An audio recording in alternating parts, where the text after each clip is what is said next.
Hello students of class 6। बेटा, इसके पहले हम लोगों ने प्लेट्यूज के बारे में पढ़ा था। आज हम पढ़ेंगे प्लेन्स के बारे में।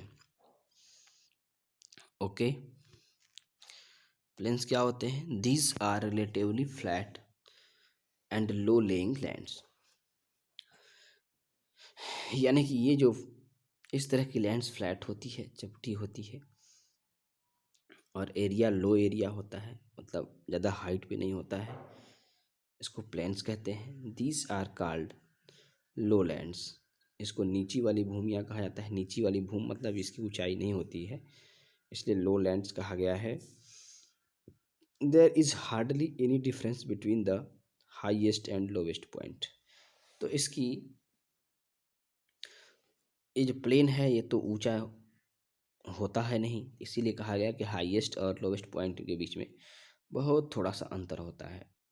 सम plains are extremely flat whereas there are some which may be undulating, gently rising and falling like waves। तो कुछ प्लेन्स जो होते हैं बहुत ज़्यादा ही फ्लैट होते हैं, कुछ थोड़े से फ्लैट भी होते हैं और राइज राइज भी होते हैं, उठे भी होते हैं। ठीक है। Most plains are formed by rivers, their tributaries and distributaries. Generally जो प्लेन्स हैं, जितने भी लगभग, वो रिवर्स की वजह से बने हैं, नदियों की वजह से, और उनकी जो ट्राइब्यूटरीज हैं, उनकी जो सहायक नदियां हैं, डिस्ट्रीब्यूटरीज। और जो डिस्ट्रीब्यूटरीज हैं, डिस्ट्रीब्यूटरीज का मतलब ये होता है जब नदियों का पानी कई भागों में बढ़ जाता है इधर उधर, तो उसको डिस्ट्रीब्यूटरीज कहते हैं। अब रिवर्स की वजह से कैसे प्लेन बनता है? तो देखिए, रिवर में जब फ्लड आती है, बाढ़ आती है, तो बहुत सारे मिनरल्स, मटेरियल्स ये अपने आसपास के क्षेत्र में फैला देते हैं, जिससे एक फर्टाइल प्लेन का निर्माण हो जाता है। Okay, plains are found by the sediments deposit by rivers. तो नदियाँ जो सेंडिमेंट मटेरियल वगैरह जमा करती हैं, उसके वजह से प्लेन्स का निर्माण होता है।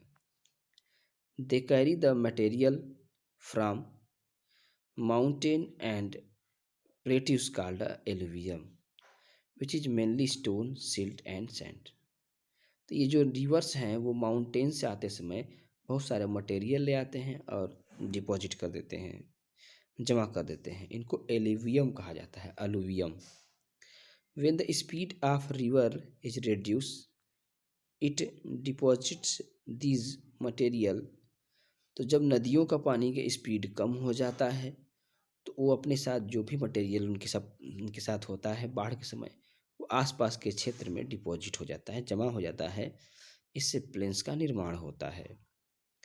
The plain where they are deposit are called alluvial plain. तो जिस प्लेन में वो मटेरियल अपना जमा कर देती हैं उसे एलुवियल प्लेन कहा जाता है। These plains are the most densely populated region of the world. तो ये जितने भी एलुवियल प्लेन्स होते हैं, इन प्लेन्स पर बहुत ज़्यादा पॉपुलेशन पाई जाती है संसार में। They have been the cradle of ancient civilisations. तो इन्हीं प्लेन्स में इन्हें सभ्यताओं का पालना कहा जाता है। क्रेडल ऑफ एंशिएंट सिविलाइजेशन यानी कि प्लेन्स को पुरानी सभ्यताओं का पालना कहा जाता है। For example, the Indus and it's tributaries were the centre.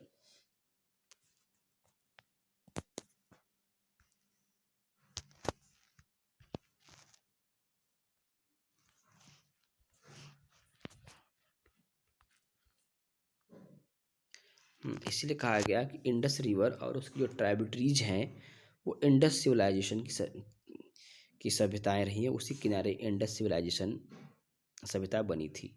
Nil basin की बात करें, नील बेसिन ऑफ इजिप्ट, इजिप्ट की सभ्यता जो है, मिस्र की जो सभ्यता है वो नील नदी किनारे हुई थी।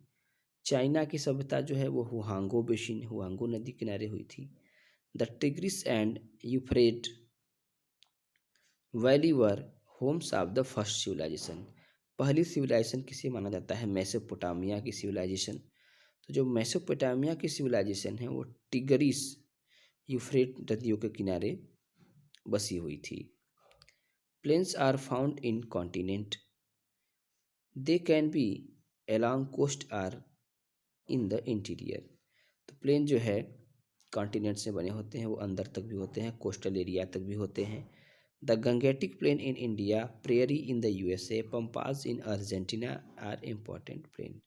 तो हमारे भारत में देखा जाए तो जो गंगा का क्षेत्र है वो प्लेन, यूएसए में प्रेयरी वाला मैदान जहाँ प्रेयरी जैसी घास के मैदान पाए जाते हैं, अर्जेंटीना जो कि साउथ अमेरिका में है वो पम्पास वाला एरिया है, पम्पास जैसे घास के मैदान पाए जाते हैं।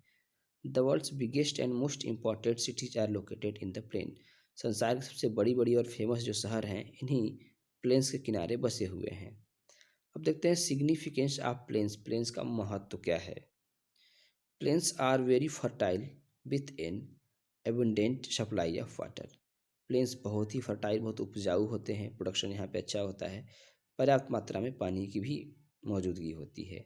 As a result agricultural practices are wide spread and a variety of crops are grown to meet the requirement of most of the population। तो इसमें एग्रीकल्चर जो है कई वैरायटी की होती है ताकि कई वैरायटी के क्रॉप्स ग्रो किया जाए जिससे बढ़ती हुई पॉपुलेशन की ज़रूरतों को पूरा किया जा सके। Intensive agriculture is perform with the help of modern technology and hybrid seeds. तो इस क्षेत्र पे इंटेंसिव एग्रीकल्चर किया जाता है जहाँ पे हाइट अच्छी टेक्नोलॉजी का भी इस्तेमाल होता है और HYV सीड यानी कि कहा जाए कि ये हाई वैरायटी के बीजों का इस्तेमाल होता है। Plains are best suited for agriculture, खेती के लिए सबसे अच्छे प्लेन्स ही होते हैं। The biggest city in the world have flourished in the plain. तो संसार के जितने ही बड़े बड़े शहर हैं वो प्लेन्स पर ही बने हुए हैं। Construction of transport network, road, railway, airport is mostly found in the plain. तो ये जो जितने भी ट्रांसपोर्ट के साधन हैं वो सभी के प्लेन पे ही बनते हैं, समतल भूमि पर, समतल मैदान पर ही बन सकते हैं, रोड, रेलवे, एयरपोर्ट वगैरह। Port and harbours in coastal planes promote international trade. जो पोर्ट बनते हैं, ठीक है, जो भी स्टेट हैं जैसे, या जो भी स्टेट समुद्र किनारे होते हैं, कोस्टल एरिया किनारे होते हैं, वहाँ पे पोर्ट वगैरह बनाए जाते हैं और हार्बर्स बंदरगाह वगैरह होते हैं जहाँ पे शिप वगैरह खड़ी होती हैं। Okay students.